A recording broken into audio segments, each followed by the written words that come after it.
Fat shaming. I've done it. Maybe you've done it. Magazine editors have definitely done it. This is Pamela Cooper. Welcome to my channel, Health, Weight, and Real Talk.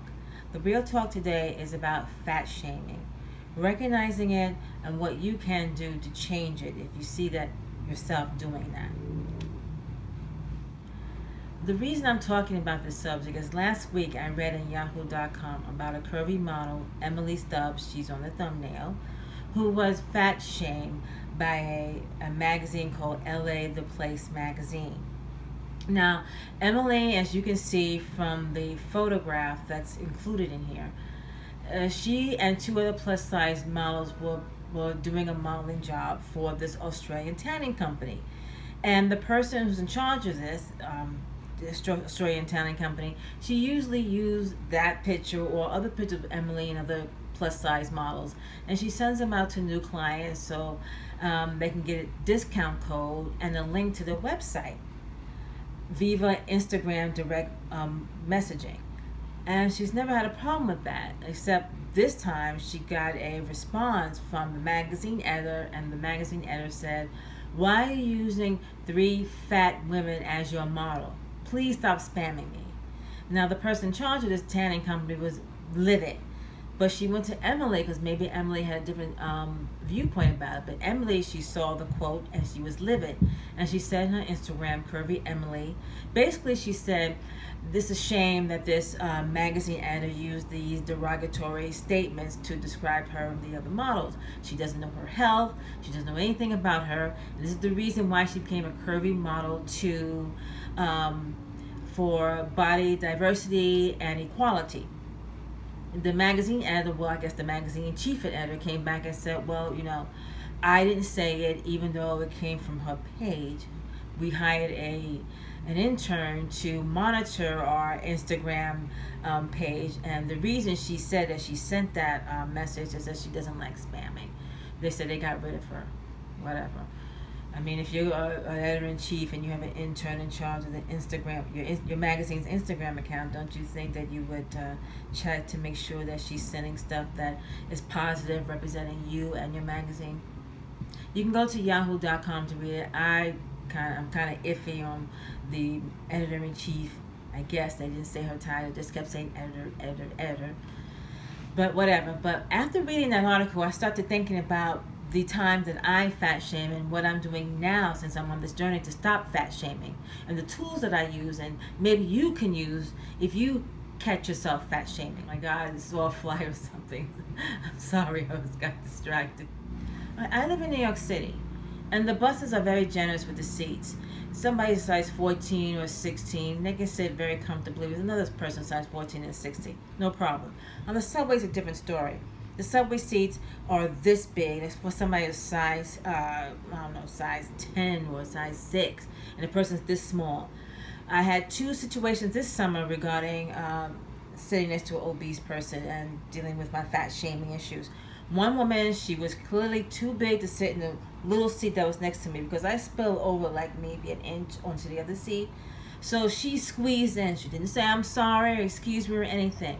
So what I did, instead of giving her looks, sucking my teeth, or saying something, I just put on my headphones and listened to my music, and I told myself, this is not forever. It's public transportation. No one promised you a comfortable seat. You're sitting down. Be grateful. This is not going to last forever. And it didn't. She got a few stops later. A couple of weeks ago, I was sitting in one of the 4 seats. I was sitting on the back side. Another guy was sitting on the front. And he's one of those big and tall guys. You wouldn't call him fat, just a big guy, probably 6'3", shops at the big and tall stores. He's not a gut, not a big behind, nothing like that. But you would see him like, that's a big guy. You wouldn't call him fat, just a big guy. Now, a very obese man came in. Now, clearly he needed 2 seats. However, between me and that guy, there was a seat and a half. But that guy didn't care. He squeezed in anyway. And he was squeezing more on me than the other guy. The other guy got off very quickly, like 2 stops. This guy refused to slide over to the 2 empty seats. He just kept squishing on me. Now, I had a short shirt on. He had a short shirt on. He was sweaty. I was feeling his sweat. And I was getting angry. Then I checked myself. I said, listen, There's nothing you can do about this situation. Getting angry and stressed out is not going to help you. So I put on my headphones and I closed my eyes and I said, it's not forever. This is public transportation. You're going to be uncomfortable even if you have a seat. The guy is fat. He knows he's fat. He's not responding to any of my looks, anything like that. Fine, just leave it alone. So that's what I do when I'm on the subway. Now, when I'm in the street, I also catch myself, especially this past summer, fat shaming. And when I do that, I try my best to catch myself, because if you're big, you have a right to wear loose clothes or short clothes. Why should you suffer just because you're big? Summertime is hot. So yeah, you're going to see somebody who's 350 pounds and they have the short shorts and the tank top and the t-shirt. And instead of fat shaming them, it's like, okay, you know, they're hot, you know, they have the right to wear what they're going to wear. And, you know, I don't have the right to fat shame them, because they sell them in the stores. And some people look really good. Even if they're big, they know how to put themselves together.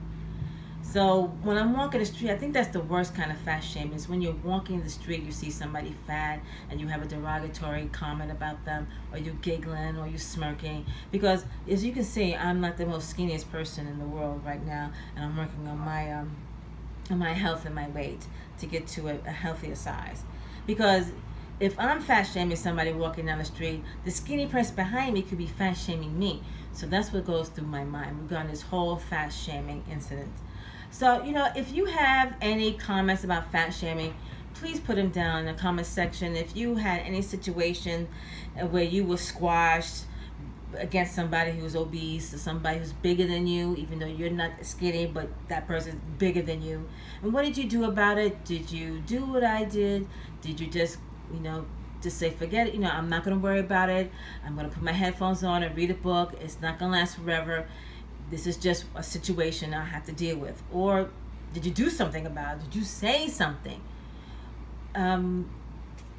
It's a tricky, you know, this is a touchy subject, because even though we have plus size models, you know, Emily Stubbs still has to deal with that kind of crap, and she's a professional model. So, you know, just put your thoughts about fat shaming in the comments and let me know what you think. Please don't forget to like, subscribe, and share, and I will see you next Sunday.